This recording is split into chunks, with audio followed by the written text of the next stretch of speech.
So, hi there! Ngayon lang ako ulit nag-video.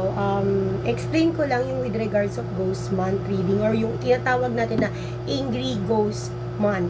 No? So, when we say Angry Ghost Month, pinapaniwalaan, feng shui, or anything in the mystical world na ang Angry Ghost Month daw starts by the full moon. So this year it's on August 4 up to September 2. So they believe that this day nagbubukas daw yung portal of hell, no, for the lost souls. So sila yung mga untimely death, sila yung mga hindi matahimik na kaluluwa.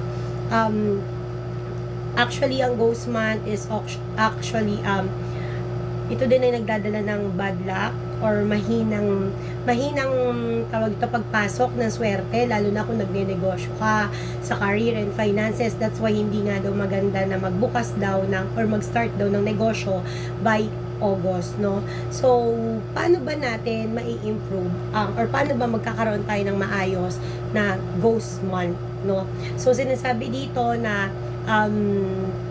I'm offering this reading para din ma-guide kayo, lalo na sa mga nagbi-business, kaya gustong maayos yung career nila. Hindi ko mapapangako magiging goods talaga kasi nga Ghost Month nga ngayon, but at least to prevent man lang na mas mag-lower pa yung sales natin o kaya yung mga nangyayari sa atin sa usaping career and finances. Also with regards of love life,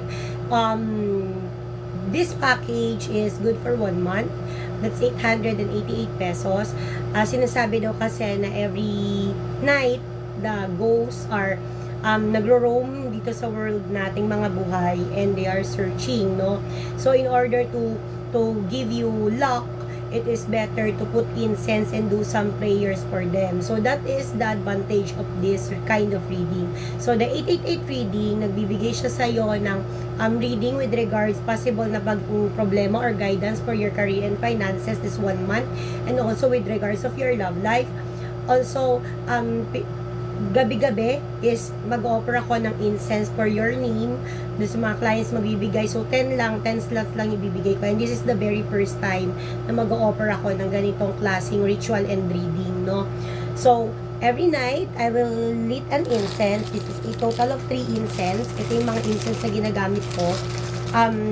Ilalight up ko siya every night para magbigay ng prosperity and success dun sa mga tao na magbubook for this kind of reading ritual combination, no? So for furthermore, siguro mag-upload ako ng ibang video para i-explain pa kung ano yung meron during Ghost Month para din ma-encourage kayo na mag-take this ng slot na to kasi napakalaking tulong and this is the very first time na mag-offer ako nito.